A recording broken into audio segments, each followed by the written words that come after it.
한 여인이 그 예수님께 향유를 붓는 이야기는 아주 잘 알려져 있습니다. 모든 복음서가 네 복음서가 다 전하고 있기 때문입니다. 대체로 이 이야기는 이른바 거룩한 낭비. 예수님을 사랑하는 거 좋고 정성을 다하는 거 좋지만 그렇게 비싼 걸 예수님께 드릴 필요가 있느냐? 가난한 사람들에게 주면 더 좋지 않겠느냐? 하는 그 문제의식의 틀에서 대개 이 이야기가 기억이 됩니다. 바로 그 점에서 마태복음, 마가복음, 요한복음은 크게 다르지 않습니다. 반면에 오늘 우리가 읽은 이 누가복음의 이 본문 말씀은 한 여인이 옥합을 깨뜨린 얘기를 포함하고 있기는 하지만 전혀 다른 맥락에서 이 이야기를 구성하고 있습니다. 통상 여러분 성경책을 펼치면은 옆에 병행 본문이 명기가 됩니다. 이 다른 복음서에도 이 이야기가 있다 이렇게 표시가 되는데 누가복음을 펼치면은 병행 본문이 표시가 되어 있지 않습니다. 왜 그랬을까요? 같은 이야기 같은데 왜 표기를 안 했을까요? 전통적으로 이거 전혀 다른 이야기라고 봤기 때문입니다. 누가복음은 생애 초반에 일어난 것으로 전하고 있습니다. 이 다른 모든 복음서가 이 이야기가 예수님의 생애 후반에 일어난 것으로 전하고 있는 반면에 오늘 우리가 읽은 이 누가복음은 이 사건이 예수님의 생애 초반에 일어난 것으로 이렇게 전하고 있습니다. 구체적으로 그 맥락을 얘기하면은 세례 요한이 전면에서 사라지고 예수님의 공적인 생애가 본격적으로 시작되는 그 초반에 일어난 사건으로 전하고 있습니다. 그것도 바로 앞에 나와 있는 내용입니다. 세례 요한이 아주 엄격한 금욕주의를 따른 데 반해서 예수님께서는 먹고 마시기를 즐기며 세리와 죄인의 친구라고 대비되는 이야기에 곧바로 이어집니다. 이것도 번역본에 따라서 먹고 마시기를 탐한다. 예수님 그랬고 어떤 번역은 마구 먹고 포도주를 마신다. 아예 어떤 번역본은 목보요 술꾼이라고 이렇게 번역해 놓기도 했습니다. 어쨌든 아주 대비되는 세례 요한의 엄격한 그 금욕주의와 대비되는 예수님의 그 모습을 이렇게 대비하는 맥락 가운데 등장합니다. 그리고 가장 결정적인 그 차이점, 다른 세 복음서가 전하는 이 이야기와 유사한 이야기와 오늘 누가복음이 전하는 이야기의 결정적인 차이점은 바로 누가복음의 쟁점은 거룩한 낭비에 관한 얘기가 아니라 죄의 용서에 관한 이야기를 초점으로 하고 있다는 점에서 그 성격이 완전히 구별이 됩니다. 바리새파 사람 가운데 시몬이라는 사람의 집에 예수님께서 초대를 받아서 식사를 하는 중이었습니다. 여러분, 우리가 흔히 생각하기에 바리새파 사람은 늘 예수님과 적대적인 관계에 있는 것으로만 대개 기억하기 쉽습니다. 그러나 복음서 내용을 잘 들여다보면은 예수님께 호의적인 그 관심과 더불어서 존경심을 가진 여러 바리새파 사람들도 있었다는 것을 알 수 있습니다. 오늘 본문 말씀도 그 한 대목이고 누가복음에는 여기 말고도 또 예수님이 바리새파 사람의 집에 가서 식사를 한 장면이 두 번이나 더 나옵니다. 심지어 어떤 바리새인들은 예수님께서 위험에 처한 것을 알고 예수님께 와서 귀띔을 하면서 이것을 피하라고 이렇게 알려주는 그런 예수님의 안위를 걱정한 그런 바리새파 사람들도 있었습니다.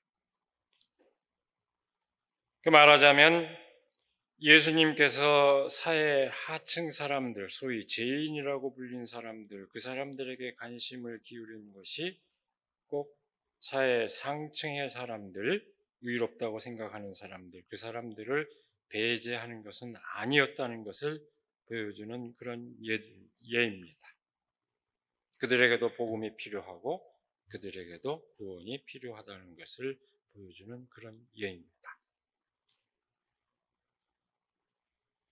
여기서 예수님을 자기 집 식사 자리에 초대한 이 바리새파 사람은 아주 진지한 사람일 뿐만 아니라 예수님에 대한 존경심과 더불어서 정중한 예의를 갖추고 있는 사람입니다. 예수님을 선생님으로 호칭을 하면서 부르고 있는 것을 통해서도 알 수 있습니다.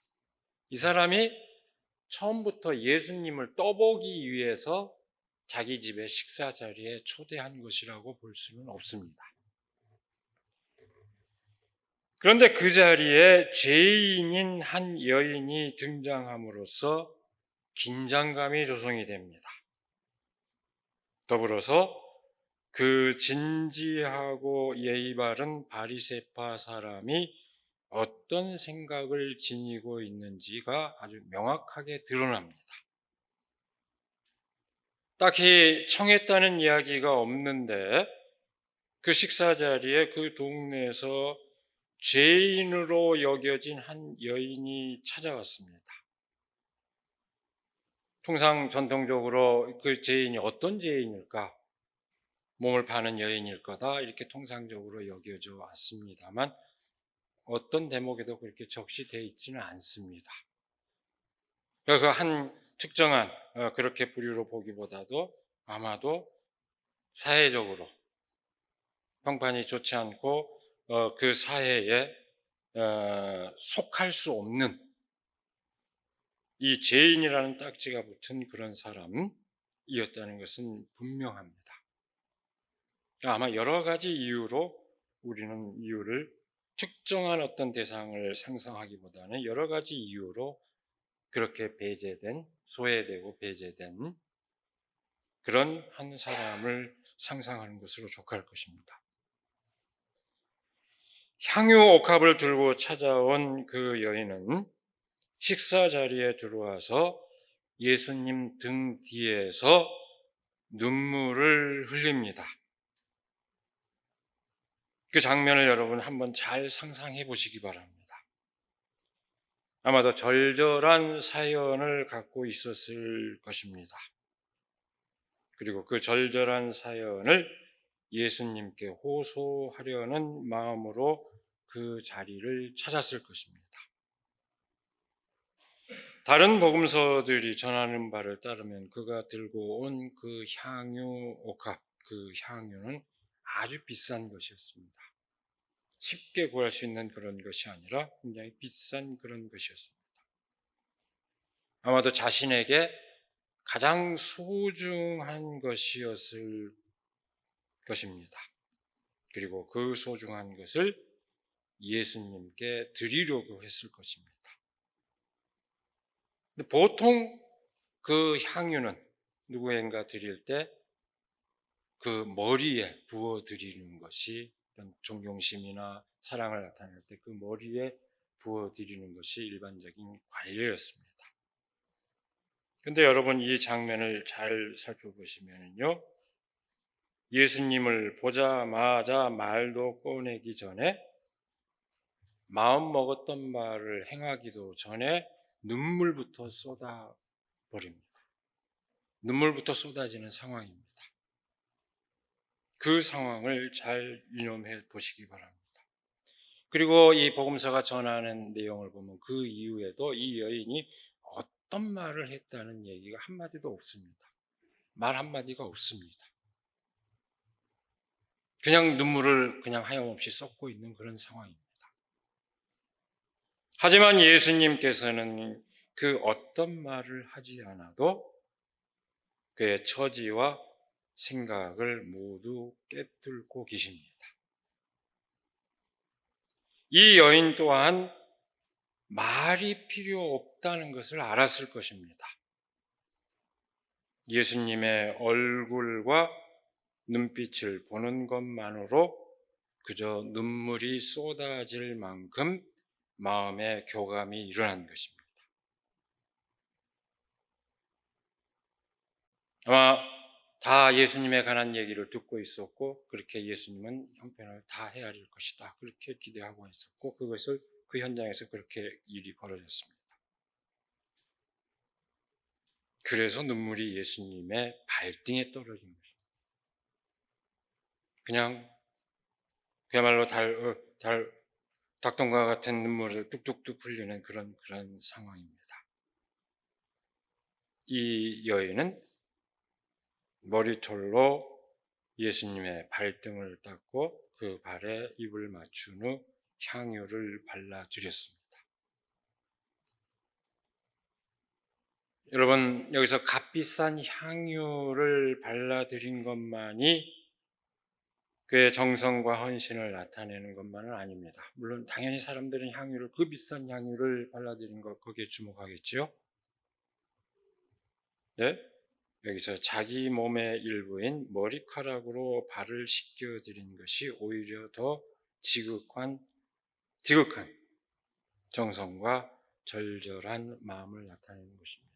여러분, 낯선 얘기일지 모르겠지만 석가모니가 부처가 되었다는 걸 다 알고 있지만 그 전생의 이야기를 보면 다른 부처님이 진흙길을 걸어야 할 때 자기 머리채를 풀어서 부처님이 지나가게 했다는 이야기가 있습니다.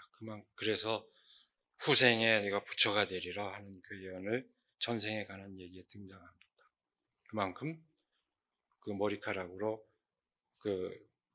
씻어드렸다고 하는 얘기는 자신의 전 존재를 드리는 것과 같은 그런 지극정성한 행위의 표현이었습니다. 여러분, 이 식사 자리에서 일어난 사태는 바로 이것입니다. 소위 말하는 요새 말로 하면 팩트입니다. 이게 팩트입니다. 그런데 그것이 문제였습니다. 바리새파 사람은 이를 보고 깜짝 놀라버립니다. 바리새파 사람들은 죄인과 식탁을 같이 하지 않았습니다. 절대로 그래서는 안 된다고 생각했습니다. 여러분, 사도행전이나 서신서를 보면 어떻습니까? 사도들도 이방인과 식탁을 같이 하는 것이 계속 문제가 됐습니다. 똑같은 전통입니다. 그러니 식사 자리에 죄인이 나타난 것 자체가 놀랄 일이었습니다. 청하지도 않은데 불쑥 들어온 침입자입니다.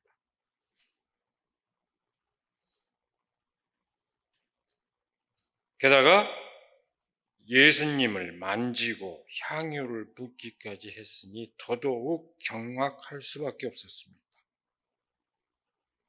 이것을 제재하지 않고 아무런 스스럼 없이 받아들이는 예수님이 의심스러웠습니다. 존경할 만한 선생이요 예언자라고 생각을 해서 초대해서 식사를 하고 있는데 이 예수님이 이 죄인을 대한 태도를 보니까 바리새파 사람의 입장에서 볼 때는 전혀 그 기대에 어긋난 사람이었습니다. 이 사람은 법도도 없고 정말로 신실한 사람인가? 예수는 내가 아는 예언자가 아니네, 이런 느낌입니다. 예언자라면 마땅히 그 여인이 어떤 사람인지 알 것이고 따라서 상종해서는 안 될 사람이라는 것을 알 텐데 그 여인의 행동을 아무런 조건 없이 용납해 주는 태도를 바리새파 사람의 입장에서는 도저히 받아들일 수 없었습니다. 바리새인들의 기준으로 볼 때 그 행위는 그 자리와 함께하는 모든 사람을 부정하게 하는 것이었습니다. 이것이 정결예법상의 관념입니다. 손에 닿은 사람, 죄인과 접촉한 사람만 부정해지는 게 아니라 그 사람과 함께 접촉한 자리에 한 사람들이 다 부정해지는 상황입니다. 사도들까지도 나중에 그렇게 베드로가 이방인하고 같이 식사한 걸 보고 그렇게 난리를 피우는 걸 보면 얼마나 그 관념이 강했는지 알 수 있습니다. 경악하는 바리새인 시몬을 두고 예수님께서 말씀하십니다. 먼저 비유를 듭니다. 채권자에게 각각 500데나리온과 50데나리온의 빚을 탕감받은 두 사람이 있는데, 여기서 한 데나리온은 하루 품삯 정도 되니까 적지 않은 돈이죠. 있는데 어떤 사람이 이 각각 그렇게 그 탕감을 받는 사람 두 사람이 있는데 어떤 사람이 더 사랑하겠느냐 하는 물음을 던집니다. 당연히 많이 탕감받은 사람이 더 사랑할 것이라고 바리새인 시몬은 답합니다. 이어서 예수님께서는 여인을 보면서 시몬에게 말합니다.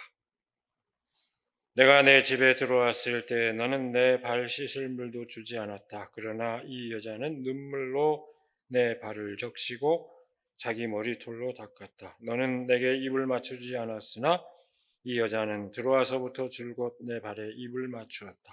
너는 내 머리에 기름을 발라주지 않았으나 이 여자는 내 발에 향유를 발랐다.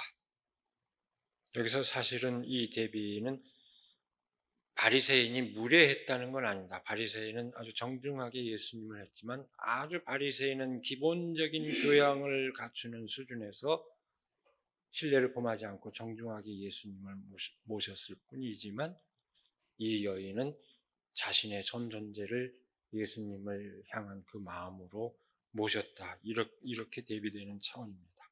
바리새인이 무례했다는 얘기가 아닙니다. 너보다 훨씬 더 정성을 다했다. 이걸 얘기합니다. 그러므로 내가 네게 말한다. 이 여자는 그 많은 죄를 용서받았다. 그것은 그가 많이 사랑하였기 때문이다. 용서받는 것이 적은 사람은 적게 사랑한다. 이렇게 부연 설명을 합니다. 근데 여러분이 지금 짧은 시간에 휙 지나가면서 느꼈는지 모르겠습니다만 예수님께서 드신 그 비유와 이 비유에 덧붙이는 일종의 해설에 해당하는 예수님의 이 말씀에는 미묘한 차이가 있습니다. 첫 번째 비유의 초점은 뭡니까? 많은 죄를 용서받았기 때문에 많은 사랑을 보인다. 여기 이렇게 되어 있습니다. 논리적으로 구성하면 그렇게 됩니다. 근데 반면에 여기에 대해서 부연 설명하고 있는 예수님의 말씀은 극진한 사랑을 보였으니 그만큼 많은 죄를 용서받았다는 이야기입니다. 이 원인과 결과 관계가 바뀌어 있습니다. 여기에 대해서 제가 더 긴 논란을 하지는 않겠습니다. 그러니까 여인이 보인 사랑은 용서의 원인이자 결과라고 일단 간단하게 정리해도 무방하지만 이 전체 이야기의 맥락으로 볼 것 같으면 사랑의 행위가 먼저 등장합니다. 그리고 이어서 용서가 등장합니다. 용서의 선언이 등장합니다. 게다가 오늘 말씀 말미에 보면은 예수님께서는 이 여인의 믿음을 높이 삽니다. 내 믿음이 너를 구원하였다. 평안히 가거라. 이건 우리가 예수님께서 죄인들에게 용서를 선언하고 그 해방시킬 때 늘 하시던 말씀, 그 말씀입니다. 예수님께서 이 여인의 중심을 보셨다는 그런 뜻입니다. 사회적인 낙인이 아니라 그가 죄인으로 불릴 수밖에 없었던 그 사회적인 부름, 그 낙인이 아니라 먼저 사람을 보셨고 그 중심을 보셨다는 이야기입니다. 여인이 예수님을 보자마자 눈물을 쏟을 수밖에 없었던 것은 예수님께서 자신의 형편을 다 헤아리고 용납해 주시리라는 그 믿음이 있었기 때문이었습니다. 여러분, 충분히 있을 수 있는 일입니다. 제가 굉장히 건조한 사람처럼 보일지 모르겠습니다만 생면부지에 저한테 전화로 상담하는 분들도 가끔 있습니다. 사회적 소수자로 살아가면서 절절한 사연을 기록한 책을 보내주는 목사님이라면 이해해 줄 것 같아서 보내드립니다 하는 분도 있습니다. 찾아온 사람도 있습니다. 찾아와서 얘기를 하고 같이 기도하고 그리고 간 그런 경우도 있습니다. 충분히 있을 수 있는 일입니다. 여러분, 이 장면을 지켜본 다른 사람들이 또 수군거렸습니다. 이 사람이 누구이기에 죄까지도 용서하여 준다는 말인가? 식사 자리를 마련한 바리새인 시몬이 놀란 것보다 더더욱 놀란 반응입니다. 시몬이 당대의 규범에 충실한 사람이듯이 그 자리에 동석하여 놀란 다른 사람들 역시 당대의 규범에 충실한 사람들입니다. 요즘으로 치면 아주 모범적인 시민이요, 그야말로 적절한 교양을 갖춘 그런 사람들입니다. 적어도 바리새파 사람이 식사 자리에 초대한 사람들이라면 그런 사람들이라고 봐야 됩니다. 스스로 죄인들의 자리에 같이 해서는 안 된다고 믿는 사람들입니다. 굳이 죄 용서를 구할 필요가 없는 사람들입니다. 또한 죄 용서는 오직 하나님만이 할 수 있다고 믿는 사람들입니다. 아니면 최소한 하나님을 대리하는 직분으로서 대제사장만이 그 역할을 감당할 수 있다고 생각하는 사람들입니다. 그들의 믿음에 비추어 볼 때 설령 예수님은 그 자리에 지금 존경받는 선생으로 예언자로 여겨져서 초대를 받았습니다. 그렇다 하더라도 용서의 선언까지 할 수 있는 사람은 아니었습니다. 그 사람들의 믿음에서 볼 때. 오늘날 우리가 생각할 때 예수님은 하나님의 아들이요 하나님과 동격이 되시는 분이다 믿기 때문에 예수님께서 용서의 선언을 하는 것이 전혀 문제가 안 된다고 생각하지만 이건 정확하게 당대 사람들의 통념에서 이 바리새파인들의 관점에서 이해할 때 오늘 말씀의 진가가 제대로 드러납니다. 그 사람들의 당대 사람들의 생각에서 볼 때는 예수님은 감히 용서의 선언을 선포할 자격이 있는 사람이 아니었습니다.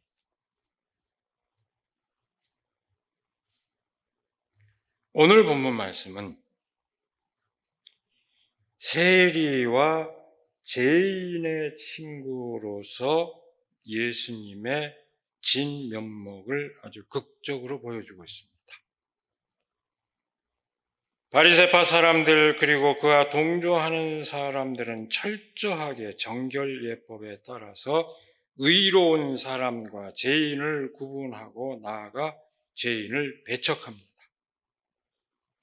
스스로 의롭다 생각하기에 용서를 구해야 할 필요도 느끼지 못하고 어떻게든 죄인들과 엮이기를 거부하는 사람들입니다. 그들과 동석함으로써 부정해진다고 여긴 것은 그들과 함께함으로써 자신들의 안온한 삶이 파괴된다는 이 두려움을 나타냅니다. 그들과 섞이는 것은 내 삶의 불편을 초래하는 일이 됩니다. 그렇게 느끼는 것입니다. 바로 그 사람들과 동석한 예수님께서는 전혀 다른 태도를 보여주십니다. 아무런 조건 없이 죄인을 받아들이고 그 죄를 용서하십니다. 어떻게 그렇게 할 수 있을까요? 말하지 않아도 눈물로 자신의 처지를 헤아려 주실 것이라 믿고 정성을 다하는 사랑의 행위 가운데서 진실을 보여주는 이른바 죄인입니다. 이른바 그 죄인을 죄인으로 보지 않고 사람으로 대할 수 있었기 때문입니다. 예수님이 그렇게 대할 수 있었던 것은 그 사람을 죄인이 아니라 사람으로 대했기 때문입니다. 당 대통령으로는 감히 할 수 없었던 용서의 선언을 하신 뜻은 무엇이 죄를 만들어내는지 되돌아보도록 촉구하는 의미를 지니고 있습니다. 죄의 굴레 자체를 부정해버린 예수님의 언행이었습니다. 그리고 나아가서 그 죄를 극복하는 것이 어떻게 가능한 것을 보여주신 것입니다. 어떻게 가능할까요? 서로 믿고 사랑하는 데서 죄의 굴레는 무력해진다는 것입니다. 그 진실을 예수님께서는 몸소 보여주신 것입니다. 바로 그렇게 예수님께서는 세리와 죄인의 친구가 되셨습니다. 여러분, 흔히 생각할 때 범죄와의 전쟁을 선포하고 사법적 처리를 강화하면은 범죄율이 줄어드는 것으로 착각합니다. 그러나 오히려 범죄율이 늘고 수감자가 늘 뿐만 아니라 사회적 비용이 높아진다는 것은 모든 사회가 보여주는 경험적인 철칙입니다. 수사, 감사, 조사를 강화하면 과연 공직사회가 공정해질까? 또 그렇게 기대하지만 오히려 사람들을 움츠려들게 만들고 사람들을 순치하는 데 효과가 있을 뿐입니다. 그야말로 복지부동. 유능한 공무원들도 향후의 책임을 두려워해서 꼼짝 안 해버리는 사태가 벌어집니다. 새만금 잼버리 사태에서 볼 수 있는 것 같은 그런 현상입니다. 교리의 순수성을 강조하면 교회가 순결해지고 이 사회가 정화될까요? 오히려 독단과 폭력이 증가하고 차별과 혐오의 논리가 판을 친다는 것 역시 역사가 증명하는 경험적 철칙입니다. 그걸 교리의 순수성을 강조할 때 기독교 역사는 피해 역사로 얼룩졌습니다. 여러분, 사람이 믿는 구석이 있어야 살아갈 수 있습니다. 내가 어떤 형편에 있든 어떤 이야기를 하든 받아주는 사람이 있으면 그 사람은 삶의 용기를 지니고 살아갈 수 있습니다. 반면에 앞만 발버둥 쳐도 낙인을 아는 채 살아갈 수밖에 없는 그 형편에 처해 있다고 느낄 때 사람은 절망에 빠집니다. 심지어 스스로 목숨을 버리기까지 합니다. 개인들의 직접적인 대면 관계에서만 그런 것이 아닙니다. 신뢰를 바탕으로 제도하느냐, 신뢰를 제도화하느냐, 불신을 제도화하느냐, 이것은 사회적 기풍을 형성하는데도 큰 차이를 초래합니다. 교회에서도 마찬가지입니다. 어제 우리 수련회에서 많은 교우들이 다 참여하지는 못했지만 많은 얘기를 나눴는데 그런 얘기를 나눴었죠. 우리가 가진 장점, 단점도 분명히 우리가 의식해야 하겠지만 우리가 가진 또 장점이 무엇인지 그것을 더 이렇게 확장할 수 있도록 좀 노력이 필요하다, 이런 얘기를 함께 나눴습니다. 그것도 같은 맥락입니다. 그것을 우리 스스로의 어떤 긍정적인 자아상을 갖고 그것을 형성해 가려고 하는 그런 태도입니다. 여러분, 죄인의 친구가 되신 예수님께서 어째서 사람들의 구원자가 되시는지 그 진실을 깊이 새기시기를 바랍니다.